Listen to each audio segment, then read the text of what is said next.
السلام عليكم ورحمة الله وبركاته. فيديو النهاردة هنعمل القرص اللي محشية بالعجوة.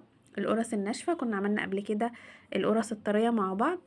عايزة اقول لكم الطريقة دي تحفة، هشة ومقرمشة وفي نفس الوقت بتدوب. ان شاء الله لو جربتوها هتعتمدوها، والطريقة سهلة وبسيطة خالص. عندي اول حاجة كوباية ونص من المية الدافية، هحط عليهم نص كوباية من السكر ومعلقة كبيرة من الخميرة الفورية.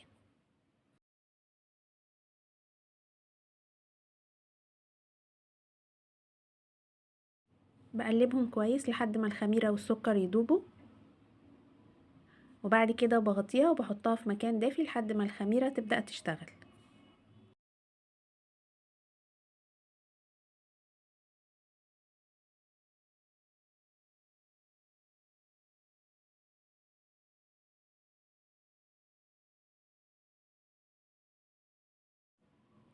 دلوقتي جبت كيلو من الدقيق حطيته في البولة، بحط عليه رشة من الملح حوالي ربع معلقة كده صغيرة،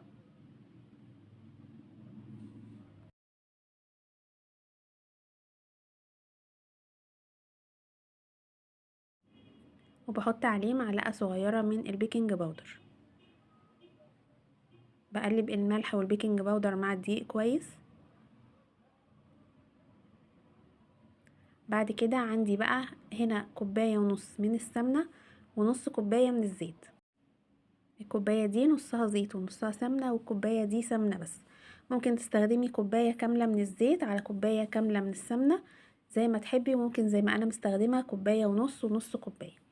خدت بقى الكوبايتين دول سخنتهم كويس، مش لدرجة الغليان يعني، بس يسخنوا كده كويس. وبعد كده حطيتهم على الخليط بتاع الدقيق والبيكنج باودر والملح.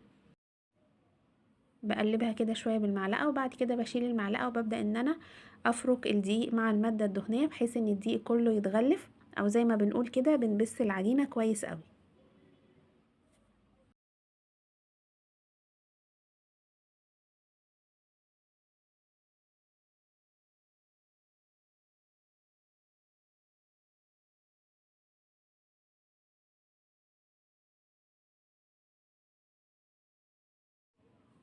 كده خلصنا المرحلة دي، والدقيق كله اتشرب السمنة والزيت.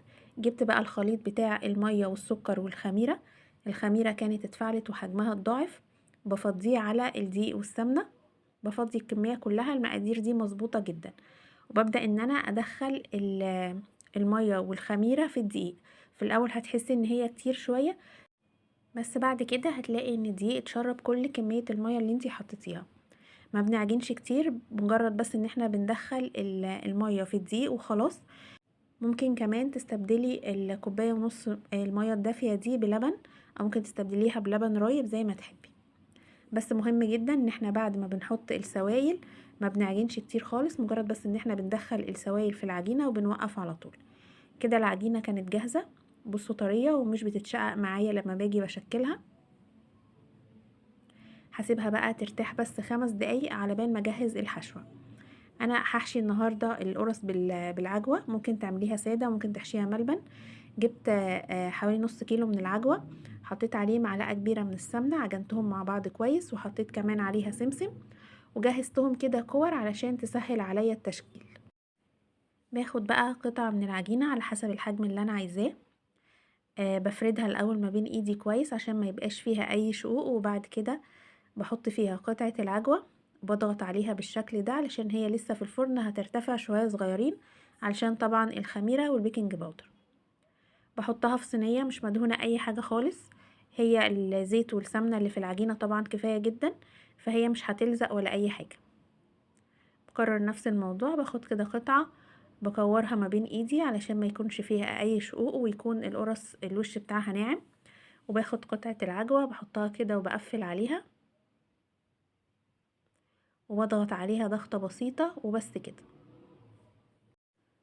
بعد ما بشكل الكمية كلها بدخلها فرن سخن على درجة حرارة متوسطة، يعني تقريبا 180 أو 160، علشان تستوي براحتها ما تاخدش لون بسرعة وتلاقي القلب لسه مستويش. في الاخر بعد ما القرص تستوي لو حسيتي ان هي ما خدتش لون كفاية، ممكن تفتحي الشواية اخر دقيقتين علشان تاخد لون حلو من على الوش. هنا شكلت الكمية كلها ودخلتها الفرن، ما بتاخدش وقت خالص. وهنا شكلها بعد ما خرجت من الفرن، كمية حلوة قوي. هسيب لكم المقادير مكتوبة في صندوق الوصف، كمان ممكن تعملي نص الكمية لو انتي حابة. جربوها ان شاء الله هتعجبكم. شايفين هشة من جوه وطعمها تحفة. كده وصلنا لاخر الفيديو، اشوفكم في فيديو جديد، والسلام عليكم ورحمة الله وبركاته.